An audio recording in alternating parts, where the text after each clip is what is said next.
right, welcome to the lily pad conversation. I got here SnarkyGuy Jimmy. Welcome to the show. Hey. No. Yeah, in all so my this is, 7P glory since I didn't hook my main webcam up. that's all right. That's all I have working out for me today too. There we go. Yeah. So welcome to the show. You're my actually first guest. Well, it's a pleasure. The pleasure's all on my end, sir. All right, so I will start off here and pop up the first question.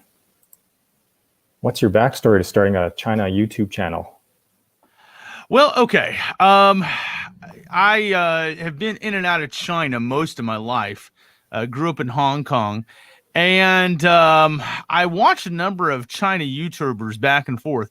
One in particular, I'm sure you've heard of, Winston Serzel, a.k.a. the Serpent ZA.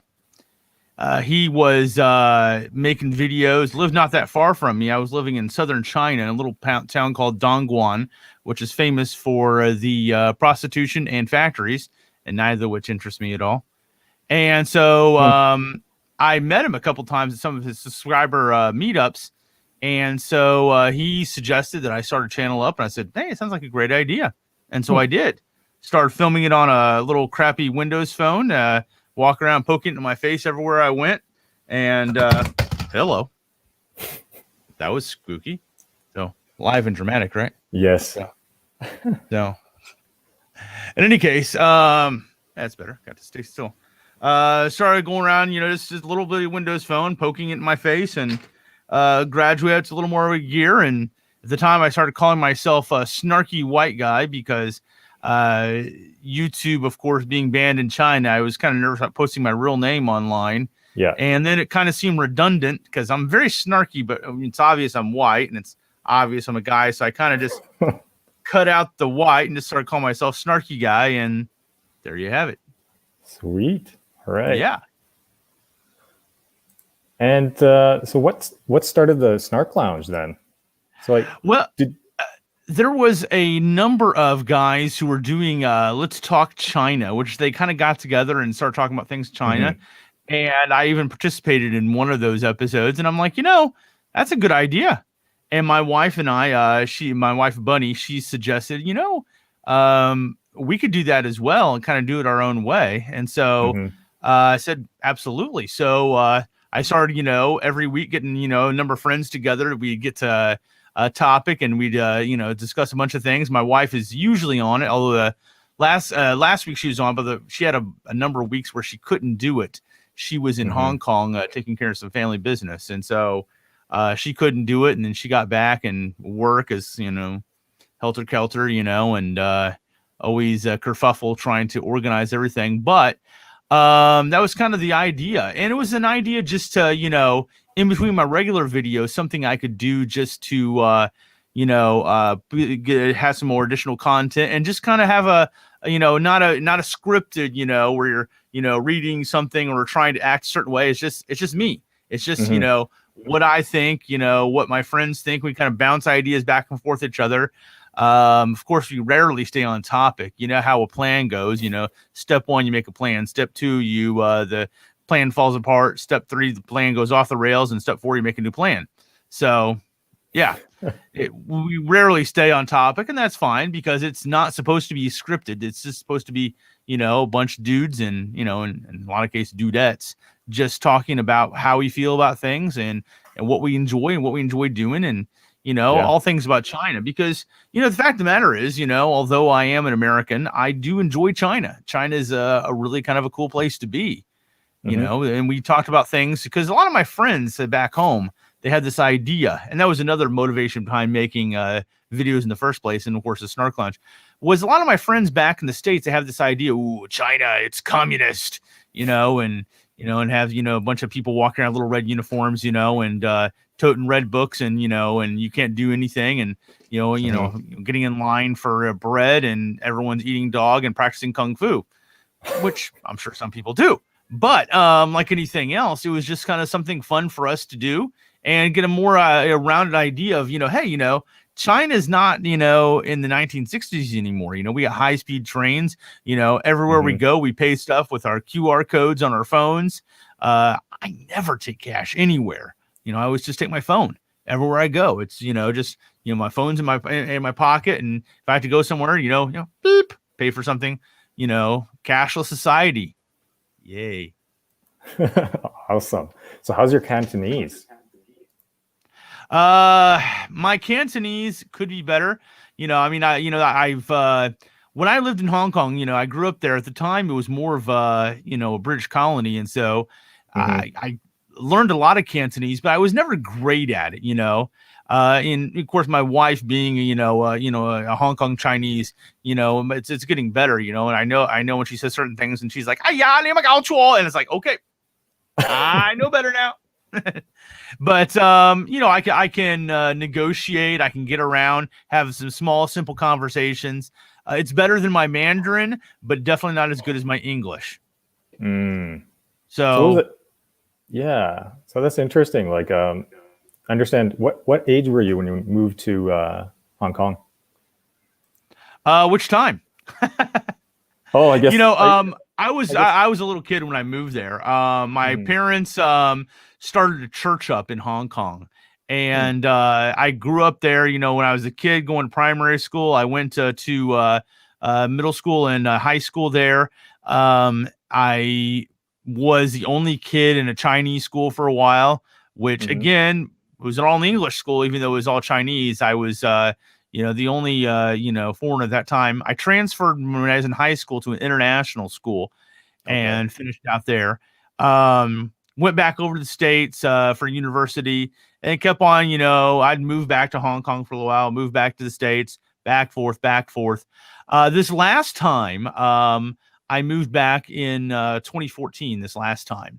And at that time, I had 2 little girls, moved over with them. They have since moved back with their mom back to the States. So there you go. Awesome. So I guess next question would you consider yourself a HongKonger or American? Why not both? The definition of HongKonger is not necessarily someone that is Chinese. You can have a white face, a guilo, as they call them, which means foreign white devil. They mean it affectionately. But you can still have a U.S. passport. So I consider myself both. I go back over to the States and people are like, you don't seem very American. It's like, well, thank you.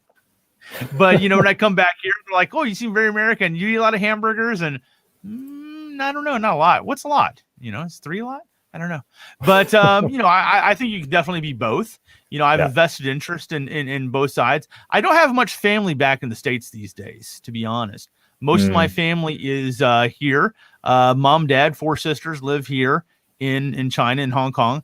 I have a few aunts and uncles left back in the States. Of course, my daughters live back in the States. But for the most part, most of my vested interest is here. And so this is where I call home. Cool. Yeah. So, what would you say, to people, I guess, new Americans moving in? What would you even give them, some advice? Well, okay. First of all, we, as Americans, you have a lot of materialism. People that they want it all. They need that 2,000 square foot house. With a bunch of furniture. A bunch of instant food. Americans are addicted to instant food. You walk into a Walmart, for example, in the States, and half of it is a frozen section with instant foods you can make in under 3 minutes. You need to kind of abandon that line of thought. Most foods you find over here is fresh, and you got to cook. You can live quite cheaply as long as you don't live with an American ideology of, how everything should be. I live in a very small apartment. It's about 30 square meters. That's like 300 square feet approximately, which is just big enough for me, my wife, and my cat. You need to kind of turn loose this idea that, as an American, well, I'm an American, so I need to have this, lose that. You are one of literally 1.4 billion people that are living in a small area. So just kind of go with the flow. open your mind up to new things, new foods. Someone serves you some chicken feet. Okay, there you go. So true enough, some poor chicken is probably running around in a wheelchair now because you made him a paraplegic. But you can definitely, try new things, try new foods, interact with people. A lot of times people are nervous to interact with foreigners because they think that they can't speak Chinese or they are kind of arrogant. There was actually a book written years ago called The Ugly American, which was about foreigners moving to China. And the arrogance of it. And you just kind of have to kind of turn loose of that. Just accept things for what they are. Have few expectations, try new things, get out of your house, meet people, and above all, smile. Yeah, that's like one thing I noticed. Matt, Giant Nation. I know Matt quite well. Matt and I hung out together a number of times. Matter of fact, we hung out in Guangzhou not too long ago, and this nice lady tried to sell us roses because she thought that we were a gay couple. I think I remember hearing that. Yeah. So he is he's a trip. The guy, he lives just south of me in a little place called Ningbo. So he pops up to Shanghai occasionally. We, go hang out, go to the camera mall together. They have a wonderful camera mall in Shanghai, 5 stories. You could literally fake the moon landing with everything in that camera mall. But it's kind of a cool place to hang out. So yeah, I know him quite well. Yeah, because he just mentioned that, he mentions it in his videos, just to break the ice, he'll just smile, because there's, I guess, this leads on to the next kind of question. I just added this on because I just thought of it just now. Is that the pandemic experience, right? If some, and especially with the politics that's going on, he posted a video just recently about him as an American, and you're American too. So what is your experience with have people treated you any different? Oh, you're American. How long you been here? Some people, I guess, reacted to him how long have you been here? Did you just arrive here? Did you bring the virus with you, kind of thing? Yeah. So he said he would just give a smile and stuff like that just to break the ice, because some people are kind of oh no, foreigner. Have you experienced anything like that? No matter how long you've been here, you could be here 5 minutes or 25 years, and every time you meet someone, they will automatically assume you are fresh off the boat. And it's just how it is. As far as the pandemic, that hasn't really changed anything. A lot of people were kind of under the assumption that it could be foreigners bringing the virus into China. And so sometimes you sit down on a train and 5 people will stand up and walk to the next compartment. And you're like, well, you can't really convince them otherwise. So all you can do is just kind of, smile and wave. Or enjoy it. Be like, hey, good. I can just stretch out my legs now. Yeah, there you go. Yeah, the benches on the Shanghai Metro, six people, and if I'm the only one there, hey, more room for me. And of course, I never have that attitude. I need a seat. Yeah. I will usually offer my seat up to a kid or an old lady on the Metro, which is good because those old ladies kind of demand it. They get in line and they'll elbow you right in the chops, and take that seat. They have no qualms about that. Yeah. So awesome. Yeah. So the next question is, how's the pandemic experience there? Well, a funny story. My wife and I'm assuming you've seen my wife on our live streams, Bunny. Yeah. She is a little person. She is 3'11", and yet she's still my boss. Although if my better half is half my size, would that make her my better fourth? I'm not really sure. But anyway, should we celebrate our anniversary actually in Europe at the beginning of this year, late January and early February. So we went to Paris, Venice, and Rome for our anniversary. And as we were in Italy, there was 3 cases there. And okay, 9 cases, 20 cases. Ooh, you're getting bigger and bigger. And so we go to fly out back to Shanghai, and our flight gets canceled. And we're like, oh no. So we book another one, and we actually flew back to Helsinki, and then we flew to Hong Kong, and our flight got canceled again. And so we had to get another flight and fly back to Shanghai. Just made it. So as soon as we get back to Shanghai, of course, they got all the people, that decked out in the full hazmat suits, some of the bad, biocontaminant movies, And we get back to our apartment, and things got in full swing lockdown. And so we're both, working online, working on our computers. I'm here, and she's literally sitting behind me. So we had a little towel stretched out between us, so we didn't bother each other. You kind of reach me, by the towel and say, hello every now and then. She's doing her work for her office. I'm teaching online, and that was like that for months. They wouldn't. What was the date when you came back? I think we came back in like February 10, February 11, somewhere around there. Okay. And so right before things started getting really hairy. In Shanghai, it's a super convenient city. Technically, if you had a job in your home, you'd never have to leave. Any restaurant will deliver, grocery stores, they deliver everything you can get delivered. Yeah. I mean, you could literally have, the Death Star delivered to your house if you could afford it and you had enough room. So we could still get stuff, but they stopped delivering up to apartments. We had to go downstairs for our delivery. We had to go downstairs for our groceries that get delivered, everything.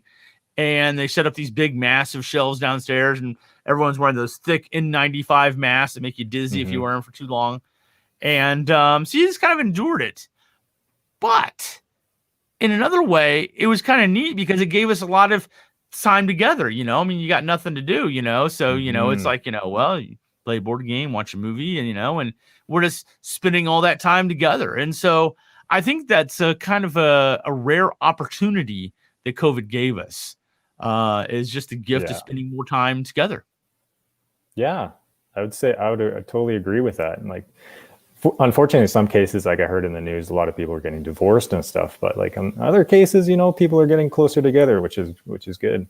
Yeah, like definitely. I mean, we just have watch some movies together. And of course, we could still go downstairs. We could still order stuff, take a walk. We had to get these special codes for our building so that when we went downstairs, they could scan us and know that we're okay to come back up. And of course, everybody in my building knows me.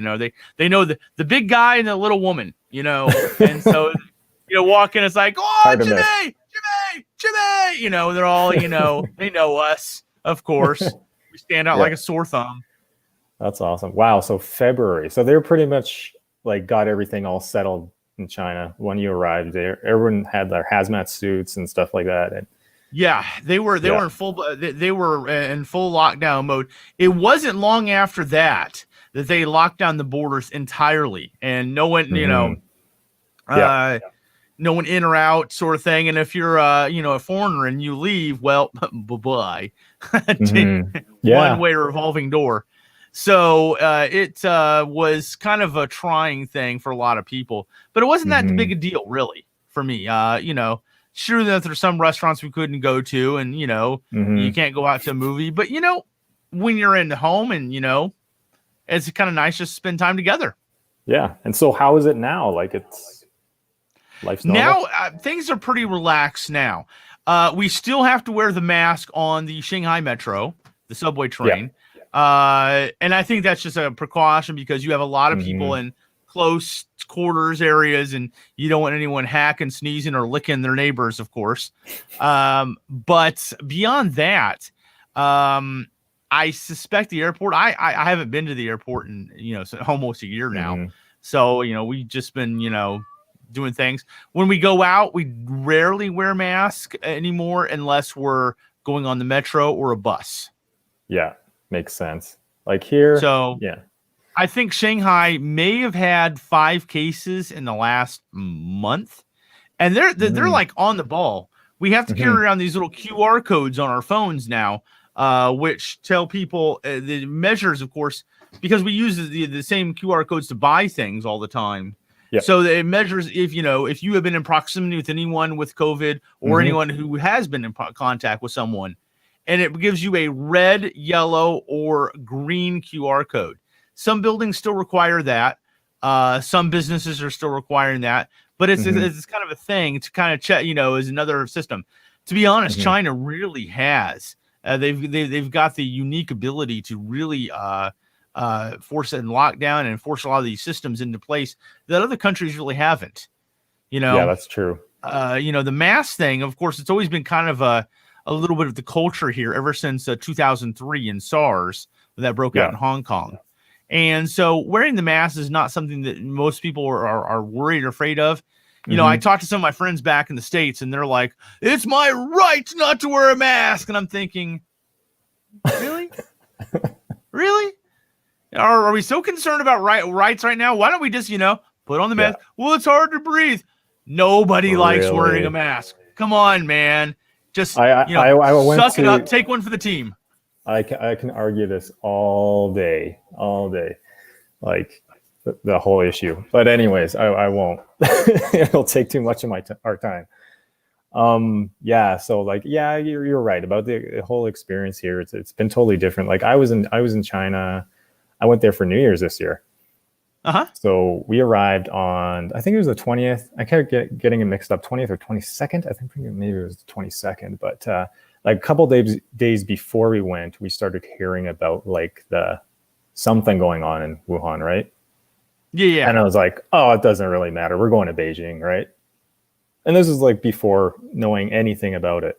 And like a couple days after arriving, we started to see how crazy it was like getting pretty serious, right? Yeah. So then we immediately booked flights back on the 31st of January and came back February 1st. And we actually had to go through the US because I couldn't get any other flights. I couldn't get a direct flight to Canada. And what we ended up doing was just stopping through San Francisco. And February 1st, they were supposed to implement these new rules in the airports there, like, testing people, checking their temperatures, blah, blah, blah. All this was supposed to be implemented that day. And when I arrived, this was actually the same day Matt, Giant Nation. I was following him on Facebook and stuff like that on his journey. Yeah. And I was giving him like a day's heads up. Hey, this is what it's like. But anyways, first thing we arrived in San Francisco, nobody's wearing masks. Nobody asks anything. Just common questions that they ask you. Where are you going? Blah, blah, blah. Going to Canada. Okay. Let you through. The airport, nobody's wearing masks. The security, nothing. Nobody asked us questions. Nobody took our temperature. I'm like, okay. Well, I feel like, okay, it's fine. We can start taking off our masks. Because we wore our masks on our way to the US. Like everybody on the flight was like protecting themselves. But then once we're in the US and we're going to fly to Canada, and it's like, there's no virus here, so we're fine. But I was pretty shocked. Since then, the regulations that have been going on, like in my country, has just been minimal. And what they call lockdown is more like a 40% lockdown. Like they'd shut down some businesses and stuff like that. But like, you can't tell people what to do here, right? It's the same thing. Yeah, of course. It's the exact same. But the only difference with like Canada and the US is like Canada, we're more like, if we want to complain, there's not too many big, massive protests like you see in Washington, D.C. in the last day. Yeah. Not huge things like that. There's maybe a couple hundred in Vancouver and Toronto, stuff like that. But like majority of people would just start writing letters. That's a Canadian thing to do. Just start writing letters like to the government and stuff like that, complaining. But that's the only difference I would say. Well, of course, in Canada, of course, you are legally required to smile slightly wider than a Saskatchewan beaver as well. Yep. True story. But as you know, like with any Canadians, you know a Kirk from Guelo 60. Oh yeah. Yeah. That's Canadian. I mean, you've seen, I've even posted my own rants on this stuff too. So we like to rant. Yeah. Not really do anything about it, but just rant. Well, there we have it. Yeah. So then, last question, moving on. Why is there a lack of harmony between some China YouTubers and even their subscribers? Like anything, I don't know. I mean, I know what I've witnessed. I know, basically, I hate to take sides in anything. I'm just one of those guys, like, I just want to make videos. But, I think it all started kind of behind scenes when some people ruffled some other people's feathers. There were a couple of YouTubers who were very popular here for a long time. And then they left China and went to California, started up their, China-based content outside of China. green screen. Yeah. And I think that kind of ruffled some people. And so some people, you know, started saying stuff about them, and other people started saying stuff about them. And then suddenly they started coining these terms like, so somebody's a pro-China. Oh, they're anti-China, and back forth. And it kind of turned, I don't know at what point this whole thing started and turned into a big kerfuffle. I think ultimately a lot of it may have been kind of on-screen drama to get attention. And a lot of people generally believe that, well, it's so-and-so is talking bad about, China Gov, therefore they're anti-China, and so-and-so are taking trips on, the dime of certain travel agencies, and therefore they're shills, and, and there's all these power words flying around. And a lot of us are kind of in the middle. It's like, I just want to make videos, I mean, I hate politics in any country. I really hate politics. I think you really have got to be like, ordained of God to actually get into politics. I mean, in our own country, it seems every year, we have that 2-party system. It's like, oh, would you like the poo-poo or would you like the poo-poo? Yeah, which is worse? Which poo-poo would you like? Pretty much. I'll have the poo-poo, please. So I hate politics in every country. It is, Yeah. But especially as far as that's concerned, I think it became a kind of a point of contention for a lot of people who agreed with one YouTuber on a certain point of view or another one. And ultimately, I suspect that some of it's going to come down to people maybe getting Patreon is like, not YouTube support, but still support, from people. A lot of people may be getting money for certain things, and they kind of get, maybe pigeonholed into this idea. I don't know. I really have. It's one of those things, you try to, the more you speculate on it, the more down the rabbit hole in the Alice in Wonderland sense you tend to fall, Ultimately, I try not to get involved. There's very few YouTubers that I have vehemently disagreed with over the years for China-based YouTubers. But ultimately, I try to be friendly with everyone. I don't have a big problem with most people at all. I think everybody is trying to get their own point of view out in a certain way, and it's going to come across one way or the other, because as humans, the only way we have to get out what is in here and in here is through here. And sometimes we're not always going to be skilled in that endeavor. We can say one thing, it may be the best way we can articulate and conjugate what we're feeling, but it may not be right. And then, of course, you add into that circumstance of where people are at and what they have experienced, and you come up with, ask 5 people an opinion, you get 17 answers. Yeah. So that's like another thing I thought about is like, I'm the kind of person I talk to myself a lot. I get that as long as you don't answer yourself, or if you do and you try not to tell yourself something. And personally, I try never to tell myself anything I don't need to know. So then you start to think about, like, sometimes you get these like vloggers, like they do their daily life and they do like share what they think about, right? What's on their mind, but then they don't really get like any reciprocation.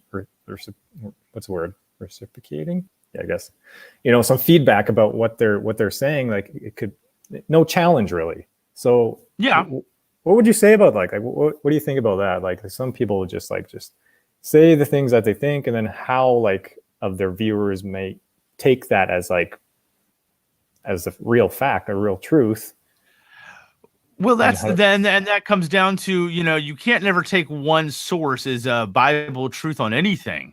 If you hear somebody say, well, hey, YouTube crashed earlier, which it actually did today.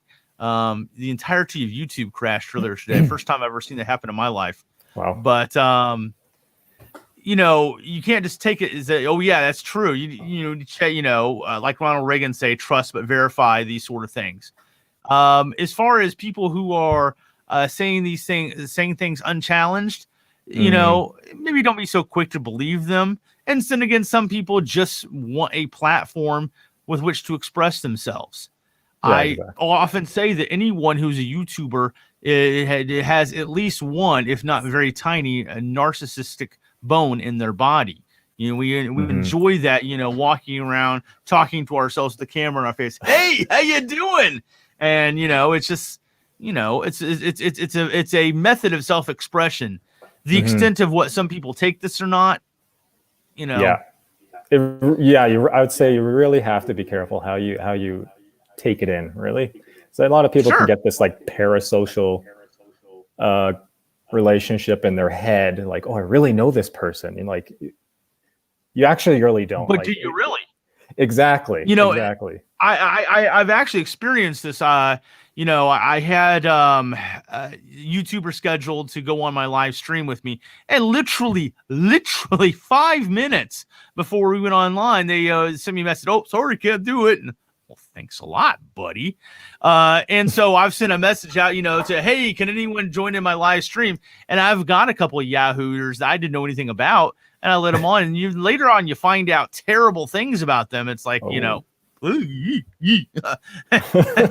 all content with this person ever. So you only know the side of people that people let you see. You're never really gonna know unless you actually go and hang out. And I have hung out with a lot of China YouTubers. For example, the Barretts, when they were in town, hung out with them, and they, how one person seems on their show or when they make a video, they sometimes seem completely different in real life. I mean, those guys were okay. They could drink some beer, let me tell you. Jamaica Funk, he seems really, really cool and kind of melodramatic online. And then when I hung out with him, he's just like, the dude's super smart, and a lot of people like this, even Serpent ZA, Winston. I was living near him, and I was going through kind of a dark time a couple years ago when I was going through a divorce, and he was there. He had me over, a lot, and and it was just, so you think people, and then when you meet them in person, it's like different. So if you don't know someone personally, like face to face, you're only going to know the side of them that they let you see. Yeah, I've noticed that too. Like if you take things too personally, even if like something they post or something, you can't take it too personally because you really don't know their side, like, and what's, what their life is like and stuff like that. Oh, so, yeah, definitely. I mean, I've made the mistake. I made a video like that, and like immediately, like after I did, I'm like, it didn't feel good. Yeah, I didn't feel good, like ripping that guy up, like, or saying things like, which I shouldn't. But I make it a habit never to try to rip someone, and I have made like a couple of mistakes. A couple of months ago, I got an email that I thought was from a prominent big China YouTuber, and turns out it was a fake email someone sent me just to try to press some buttons. They were just trying to stir up a little drama, and and they made a couple of comments about my wife, which I'll be honest, I'm the sort of person, I'm very difficult to make mad. But when you start, when you say something about my mama or my wife, I'm just like, I'm seeing red, And so, when someone says this, particularly because, again, my wife is a little person, she has dwarfism. And when someone talks about that in a negative way, it's difficult for me to see anything but red, because in my eyes, she is the most amazing, wonderful lady in the world. Although she's my boss. She definitely is the boss. That's great. All right. I think this was good because I really wanted to talk about these things, see what your point is. I think it's good points you made about like, you guys watching, just be careful. Because I'm a viewer myself, but I started making these videos just because I wanted to give my own ideas about what's going on. And also just delve in. I just got so fascinated with the whole community, China YouTuber community. Like, reason why I started watching videos because I was looking for people who think alike and have the similar experiences, right? Yeah, definitely. Like-minded people. That's true. Well, I mean, that's the thing is, it takes a village, so to speak, and there's a lot of interesting people in the China vlogger community. There are a couple, I'll be honest, there's a couple of people who can be a little more pragmatic about certain things, and maybe even a little bit negative from time to time. But maybe I'm being overly optimistic here, but I have this idea that if you're making videos about China, you probably like China. Yeah. So, in one facet or another. Now, granted, some people are going to let their own views sully that a little bit, or their own need to, pat their own ego a little bit, or perhaps are getting a little something on the side. And so, I don't know. It's hard to say. There's temptation there, right? You get all these subscribers, and then it's like they want a certain viewpoint. They want you to give certain content. Even I've heard that from Laoway86 and Serpent ZA. They're like, guys, just calm down. Give us some mercy, right? Yeah. Because they just ask for maybe stuff that's just too much. Yeah. Right? Yeah. True story. Well, dude, it has been a pleasure talking to you. One of these days, I'm going to have to get you on the Snark Lounge and let you talk about whatever we're talking about. The subject changes periodically. That's what I love. I have to clear everything with the boss, of course, being the little lady. Pun definitely intended. Yeah. So thanks, Snarky, for taking the time out of your day or night, I should say. Yep. And no problem, man. Yeah. Thanks so much. All right, everybody. If you haven't checked him out, check him out. His stuff is awesome and hilarious. Some stuff I don't even understand the videos he posts. It's just, but I get the humor. I like it. So check out SnarkyGuy. Go check out his channel. I'll post it in the description below. All right. We'll catch you next time, man. Bye-bye.